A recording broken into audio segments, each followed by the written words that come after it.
ओम श्री परमात्मा नमः। मैं प्रोफेसर हरिहृदय अवस्थी अपने पूज्य गुरुजी पंडित भगवत शरण शुक्ल जी के साथ योगा प्रेमी और गीता प्रेमी और सब्सक्राइबर्स और व्यूअर्स का हार्दिक स्वागत करता हूं। हम लोग गीता पे गहन अध्ययन कर रहे हैं। छठा अध्याय चल रहा है, 31-32वां श्लोक है और आज का प्रमुख प्रश्न है कि परम योगी हम किसको कह सकते हैं, यानी कि जो परम योगी है उसके लक्षण और उसके स्वरूप क्या है। तो इसको जानने के लिए हम वेद मूर्ति पंडित भगवत शरण शुक्ल जी से निवेदन करते हैं कि वो अपने ज्ञान के माध्यम से हम लोग को भी ज्ञान दें, जिससे कि हम परम तत्व को प्राप्त कर सकें और योगी बन सकें। त्वं माता च पिता त्वमेव, त्वमेव बन्धुश्च सखा त्वमेव, त्वमेव विद्या द्रविणं त्वमेव, त्वमेव सर्वं मम देवदेव। मूकं करोति वाचालं पंगुं लंघयते गिरिं, यत्कृपा तमहं वन्दे परमानंद माधवम।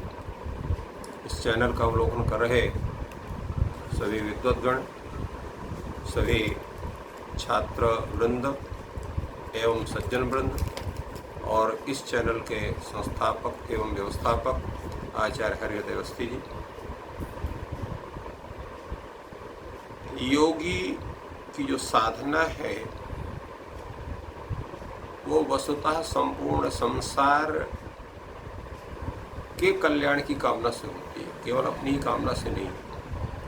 हाँ, ये हो सकता है कि सर्वप्रथम योगी आत्म कल्याण के विषय में ही सोचता है, किंतु योग साधना, अष्टांग योग और अन्य जो योगों के जो स्वरूप है उनको करते करते उसके मस्तिष्क में जो अपनी जो स्वार्थ पूर्ति है वो गौड़ ही नहीं होती है, समाप्त हो जाती है। और जब वो पूर्ण रूप से समाप्ति होती है तो सर्वत्र उसको फिर केवल परमात्मा तत्व के ही दर्शन होते हैं। वो योगी की चरमावस्था होती है, जो परमात्मा तत्व से अतिरिक्त किसी का भी चिंतन उसके मस्तिष्क में नहीं होता, जिसमें ब्रह्मभूताय कल्पते इत्यादि की चर्चा जो है पीछे के श्लोकों में आई हुई है, जिसका हम लोगों ने व्याख्यान किया है। तो जब वह योगी की दशा पूरी बन जाती है, अर्थात पूर्ण रूप से ब्रह्म भाव उसको प्राप्त हो जाता है, तो क्या करता है कि सर्वभूत स्थितम यो माम भजते कत्वमास्थितम। तो वो समझता है कि संपूर्ण विश्व में जो परम तत्व अकेला है और एक भाव से, एक भाव का मतलब होता है अनन्य भाव, उस परमात्म तत्व के अतिरिक्त फिर इस विश्व के किसी भी अंश का, किसी भी व्यक्ति विशेष का, किसी भी देव विशेष का चिंतन उसके मस्तिष्क में नहीं होता है। पूर्ण उसे एकत्व में स्थित होकर के और उस परमात्म तत्व का चिंतन कैसे करता है? वो परमात्म तत्व का चिंतन करता है, संपूर्ण ब्रह्मांड में व्याप्त उस परमात्म तत्व का चिंतन करता है। तो ऐसे भगवान कहते हैं कि एकत्व रूप में स्थित होकर के संपूर्ण विश्व को में जो मुझे देखता है, अर्थात मुझे देखता है कि ये परमात्मा तत्व जो है संपूर्ण विश्व से अतिरिक्त नहीं, संपूर्ण विश्व में व्याप्त होने के कारण तद विश्व स्वरूप है। तो उस भाव में वह विद्यमान होकर के जो योगी है वो वस्तुतः केवल संसार में रहते हुए भी वो मुझे में ही वर्तमान रहता है, अर्थात वो मेरे ही स्वरूप को प्राप्त करता है, मेरे ही आराधना में निरंतर तत्पर रहता है। तो ऐसा योगी ही परम योगी भी होता है और साथ साथ संपूर्ण विश्व के कल्याण के लिए वो होता है, क्योंकि उसके जितने भी कर्तव्य होंगे वो परमात्म तत्व चिंतन होने के कारण परमात्म तत्व के आराधना में ही होगी। और उसका परमात्म तत्व का स्वरूप क्या है? सर्वभूतस्थ है, संपूर्ण प्राणियों में स्थित है। तो उसके जितने व्यापार होंगे, जितने भी कार्य होंगे, संपूर्ण विश्व के कल्याण की कामना से होंगे। इसलिए आप देखते हैं व्यवहार जगत में कोई व्यक्ति हमको ये ऐसा दिखाई पड़ता है कि जो अपने से अतिरिक्त अपने संबंधियों के विषय में भी नहीं सोचता है, जिसको हम लोग कहते थे परम स्वार्थी है।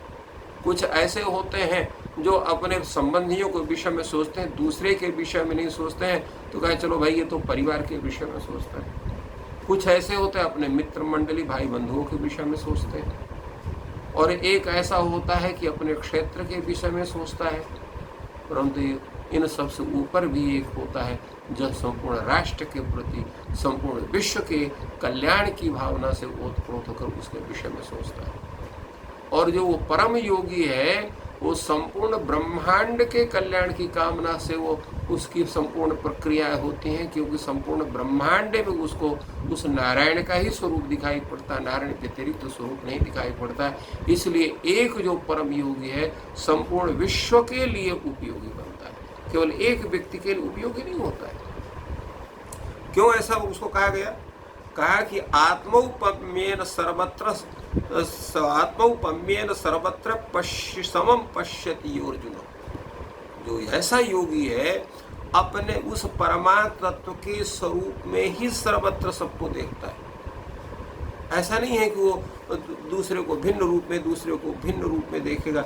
संपूर्ण विश्व में उस परमात्म तत्व का ही साक्षात करता है, और उसको सुख भी वो परमात्मा स्वरूप लगता है, दुख भी उसको परमात्मा तत्व स्वरूप लगता है। चाहे वो सुख हो चाहे दुख हो, उस परम योगी को किसी की भी अलग से प्रतीति नहीं होती है, ये उसका स्वरूप बन जाता है।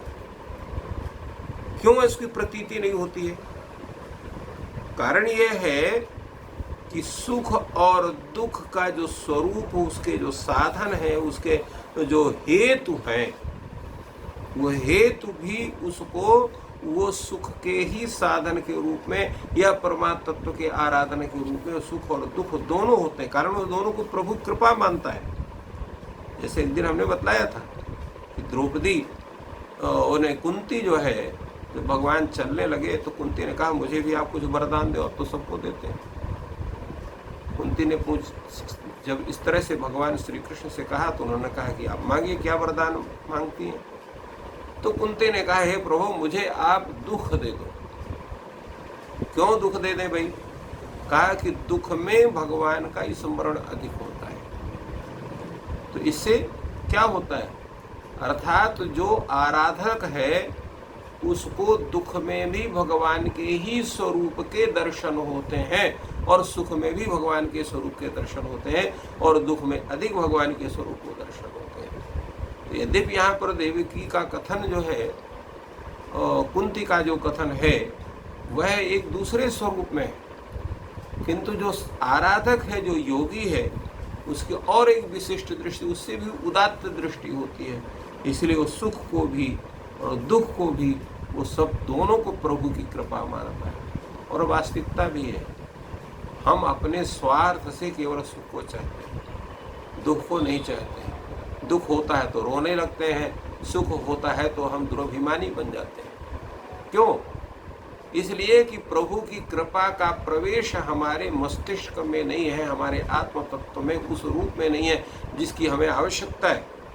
तो कृपा कब होती है? वो आराधना से होती है, योग साधना से होती है, वो निष्काम। जैसे हमने एक दिन कहा था कि निष्काम भाव की साधना से ही ज्ञान मार्ग प्रशस्त होता है, और जब ज्ञान मार्ग प्रशस्त हो जाता है तो भक्ति मार्ग की संप्राप्ति होती है, और जब भक्ति मार्ग की संप्राप्ति हो जाती है तो आपको वो ब्रह्म भाव की प्राप्ति होती है। तो ब्रह्म भाव की प्राप्ति में आपको सबका योगदान है।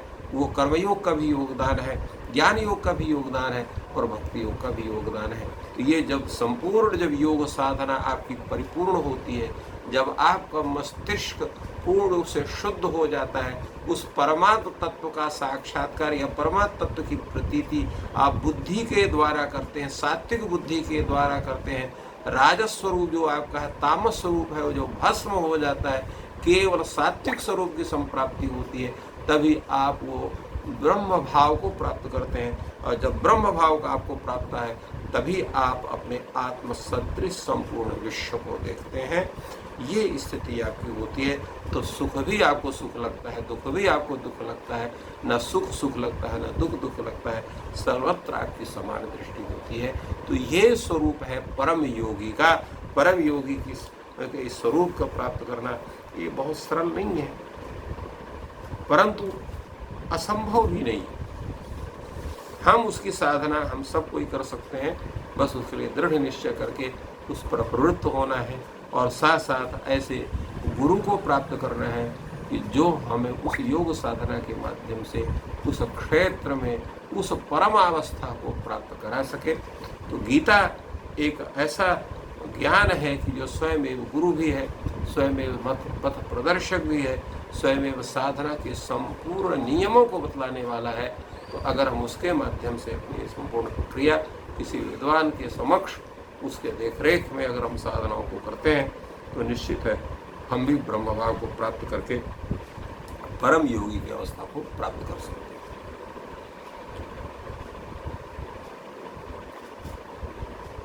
तो गुरुजी ने बहुत ही सुंदर विश्लेषण किया कि परम योगी हम किसको कह सकते हैं, उसका पूर्ण विश्लेषण किया। और उस संदर्भ में 3 प्रमुख बातें जो है उजागर हुई हैं या समझी जा सकती हैं। एक तो जो परम योगी है वो पूरे विश्व में परमात्म तत्व को देखता है, इसलिए वो सभी के लिए, खाली अपने परिवार के लिए नहीं, खाली अपनी जाति के लिए नहीं, अपने गांव के लिए नहीं, वो अपने पूरे विश्व के लिए ही कल्याणार्थ कार्य करता है, जिससे कि वो परम योगी कहलाता है।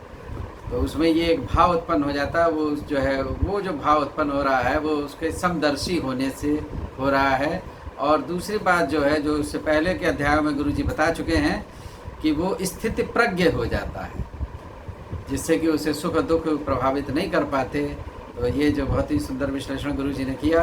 अगर आपको ये चर्चा बहुत पसंद आ रही है तो कृपया चैनल को सब्सक्राइब करें और अपने मित्रों से शेयर करें, जिससे कि ये जो निःशुल्क और निष्काम कर्म भावना से जो गुरुजी ज्ञान दे रहे हैं, जैसा उन्होंने बताया कि निष्काम कर्म पहले के जो है होता है, फिर ज्ञान होता है, तो पहले कर्म, फिर ज्ञान और फिर भक्ति और फिर ईश्वर या परम तत्व की प्राप्ति। तो ये उसके चरण हैं, तो वो हम लोग कर रहे हैं और दूसरों को भी ये चीज़ प्राप्त हो, सभी जो है उस परम तत्व को प्राप्त कर सकें। तो इस उद्देश्य तो हमारे चैनल के उद्देश्य की प्राप्ति होगी। अब मैं पुनः गुरुजी से निवेदन करता हूं कि जो आज हम लोगों ने चर्चा की है तो संक्षिप्त में वो चर्चा आप बता दें, तो जिससे कि सब्सक्राइबर्स को और अधिक लाभ हो सकेगा और पुनरावृत्ति हो जाएगी।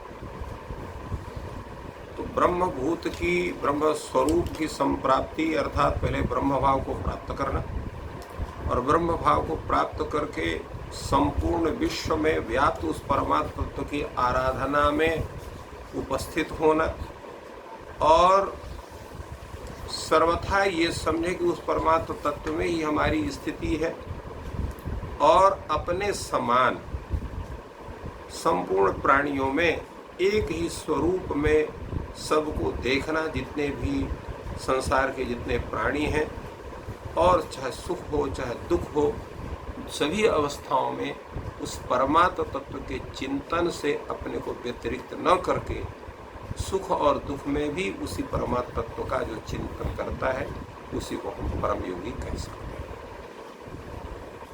तो ये चर्चा आज की यहीं पे हम विराम देते हैं और थैंक यू ऑल।